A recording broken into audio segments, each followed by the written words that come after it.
Hi, my name is Sydney Sorrell, and my co-authors and I are so pleased to be sharing with you our article that explores LGBTQ plus teens and their parents' experiences of microaggressions in the Church of Jesus Christ of Latter-day Saints. So we were interested in two kind of bigger picture questions.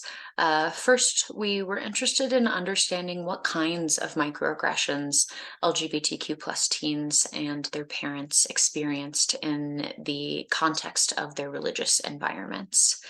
And second, we were interested in understanding whether or not parents did experience microaggressions in these contexts, as microaggressions are typically conceptualized as really only targeting actual members of socially oppressed groups. Um, so in order to answer these questions, we conducted separate interviews with 19 dyads of LGBTQ plus teens and their active Latter-day Saint parents. So 38 total interviews, which were conducted over Zoom and recorded and later transcribed and analyzed using thematic analysis. So we identified 5 different kinds of verbal microaggressions that our participants experienced, and these include comments that insinuated that LGBTQ plus teens or their parents were not faithful, that being LGBTQ plus is shameful or a challenge to be overcome, that LGBTQ plus individuals are perverted, and that LGBTQ plus individuals' experiences or identities are invalid. We also identified 2 themes related to behavioral microaggressions that our participants experienced. And these include situations where our participants, both teens and parents, were excluded, or situations where a member of the church's behaviors conveyed their beliefs that being LGBTQ plus is bad or wrong. So behaviors that showed disgust, for example.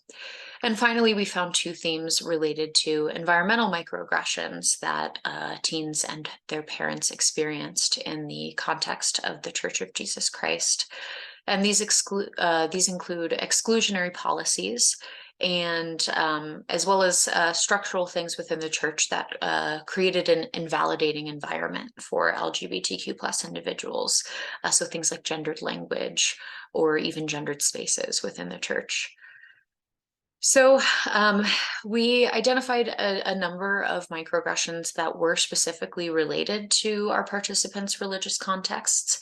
Of course, comments like "everybody sins" or "it's okay as long as you don't act on it," which reflected specific beliefs of the Church of Jesus Christ of Latter-day Saints.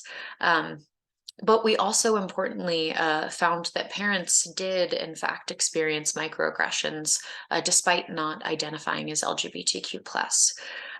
So teens and parents had a lot of shared experiences of microaggressions. And when parents shared their experiences of microaggressions, a lot of these were kind of secondhand accounts of microaggressions that they witnessed towards their LGBTQ plus teens or other LGBTQ plus individuals. And while these microaggressions have the most obvious implications for LGBTQ plus teens themselves, the parents in our study were still really impacted by these microaggressions and seemed to almost proximally experience them because of their position as a parent of an LGBTQ plus teen, as well as potentially because of their unique understanding to and proximity to the actual lived experience of being LGBTQ plus. And so it's likely that many of the parents in our study were experiencing something called vicarious discrimination based on these reports.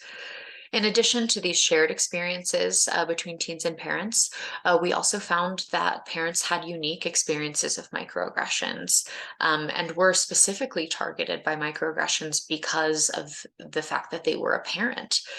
So, for example, comments that suggested that parents should limit their support for their teen, or comments that even suggested that parents were in some way responsible for the fact that their teen was LGBTQ plus. And this is really novel, like I said, because of the fact that active LDS parents of LGBTQ plus teens aren't themselves LGBTQ plus. And previously microaggressions weren't really thought to be experienced by people who aren't actually a member of those marginalized groups.